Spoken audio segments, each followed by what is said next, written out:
And as I review Cash Grab the Grime of Grindelwald.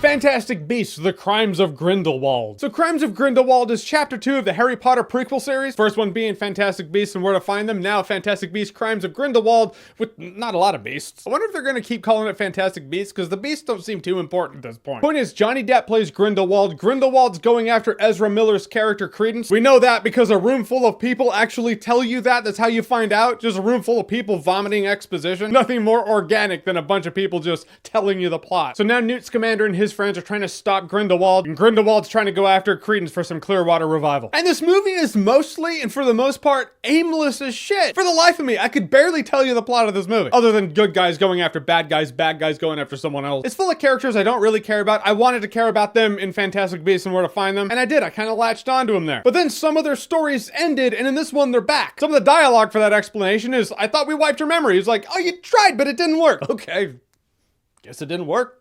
Welcome back. Where this movie is most interesting is also one of the frustrating elements of this movie. This movie's most interesting when you see the tie-ins and Easter eggs to the Harry Potter story that you know. That said, that's always fun to have in a movie like this, but that should be icing on the cake that should be a solid structure. But it's ass backwards. It's not icing on the cake is on the icing. They're using those Easter eggs, that icing, as the foundation of the cake, and it's just a soggy mess. You know, I love my food metaphors. Jude Law is great as a younger Dumbledore. Johnny Depp is great as Grindelwald. By far, he's the best part of this movie. We've already seen the villain who's gonna outdo this guy. That said, as this guy is here, he's entertaining as hell. But really, this movie comes across as boring and lifeless. It's a boring, lifeless showcase of spells. The spells are cool, the creatures are cool, but that's the point of this movie. It's just a showcase of Wizarding World shit. The entire plot of this movie can be condensed into a half-an-hour episode of a Harry Potter show. It lacks the focus that the Harry Potter stories had. Maybe that's because Harry Potter was really confined to a school for the most part, but undeniably, that helps the plot out. You're in one place, you're getting to the end of the year. As the end of the year is coming, like, you know, the evil's ramping up, the threat's getting more real by the end of the school year, the threat's here, they gotta deal with it. This is just all over the place. This person's looking for this person, they're over here, then they go to this country, they're over there. Multiple groups with multiple motivations. It lacks focus. And as much as some of the Easter eggs are cool, the other Easter eggs are there to expand the lore, like Nagini's a person. Yeah, Voldemort's snake was a person, and the person turns into a snake, and then they're a snake. I don't need to know that. I don't care to know that. Why can't Nagini just be his pet? No human being is as loyal as a pet. Like, Voldemort trusted Nagini more than any person around him. That's what I liked about it. Now Nagini's a person, which means when Nagini eats people, it's kind of gross. Granted, it makes it kind of darker. Did Neville Longbottom know he decapitated a person? I just don't need to know that Nagini was a person any more than I needed to know that people's connection to the Force was through bacteria in their cells. In fact, Nagini in this movie is kind of a point I'm trying to make here. Nagini in this movie is not interesting, has no development whatsoever, has no real character whatsoever. The coolest thing about her character is that she is an animal from the original Harry Potter movies that we know. That's the only reason you even give a shit about Nagini in here. If Nagini wasn't Nagini, if Nagini was an original character, you'd be like, why is that generic ass character in here? Like, why do we care?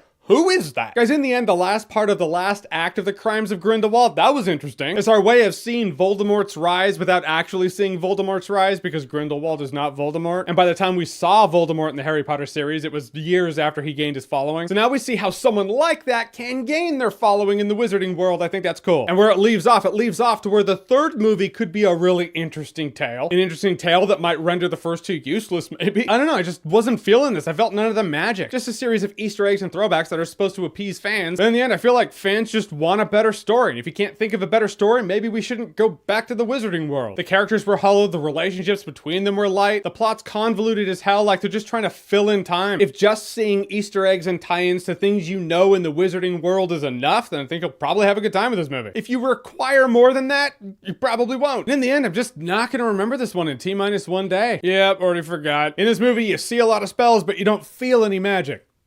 Feel free to put that on the Blu-ray box. Well, I still got the Harry Potter movies. Nothing could take that from us. All right, so fantastic Cash Grab, The Grime of Grindelwald. Have you seen it? What did you think about it? Whatever you thought, comment below, let me know. And as always, if you like what you've seen here and you want to see more, click right here to see more.